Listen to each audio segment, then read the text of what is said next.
Hello mga sis, mga kuya. Ito naman ako yung babaeng lakwatsera. Hoy, huwag niyo i-swipe, sandali lang to.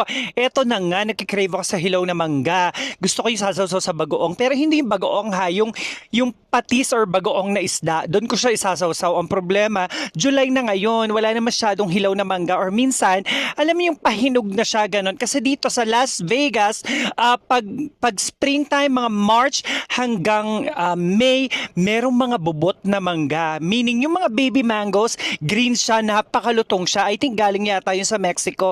So yun ang binibili ko, ewan ko ba, kasi naman yung friend ko, si Jessie Ding, nag-post siya ng green mangoes na may alamang o edi nainggit ako. Pero yung iba, hinog na, grabe. Tulad nito, tama ang lambot na niya. O, pero ito, malambot pero parang berdeng-berde pa siya. Sige, ito na lang. Ano to? $4.99 per pound. Balitaan ko kayo kung masarap pa siya. Ito malambot na lumulubog. Sis mga kuya, at least color green pa siya, di ba? Hindi na ganun kalutong pero hilaw pa rin siya.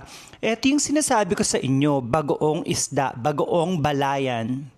I think this is from Batangas. So, mas gusto ko tong sawsawan kesa sa alamang. Or ayan na, tikman na natin. Berde pa siya pero hindi na siya malutong. Sawsaw natin dito. Humingi ako ng sili kay Berang sa friend ko. So,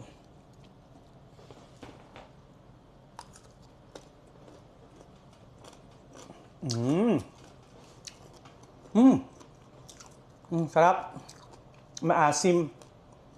Tapos, malutong pa siya. Isa pa. Ayan mga sis o mga kuya, may sili. Nilagyan ko ng sili. So, ang sarap nung bagoong.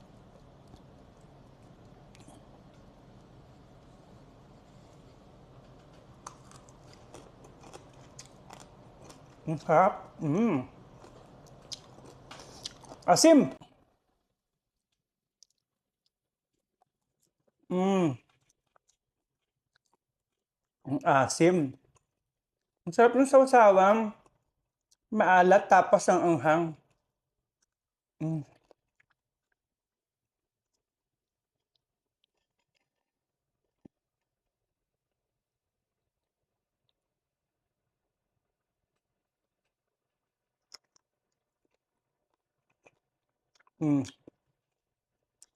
Ang harap ang asim. Grabe. O ayun na nga mga sis mga kuya, apakasarap, naubos ko. Ang sarap, ang asim ng mangga, tsaka yung sausawan. Kayo ba, pag nasa ibang bansa kayo, nakakabili rin ba kayo ng hilaw na mangga? Tapos saan kayo namimili? Pa-comment naman. Tapos anong favorite ninyo mga sis, mga kuya? Bagoong na sausawan, bagoong na isda, tulad ng bagoong balayan, o yung shrimp paste na Barrio Fiesta. Comment lang kayo at bakit yun ang favorite nyo mga sis mga kuya. Yun lang. Thank you sa panonood ng mga iba ko pang videos. Meron ako ritong video na 5 reason bakit ako sobrang in love na tumira dito sa Las Vegas. Tapos may mga reasons din kung bakit ako alis ng Las Vegas. May mga tips ako kung gusto nyo lumipat dito sa Las Vegas. So sa panoorin nyo lang to sa mga social media channels ko ha. Facebook, YouTube, TikTok, Instagram. Yun lang mga sis mga kuya. Maraming salamat. Pak! Winner! Mwah!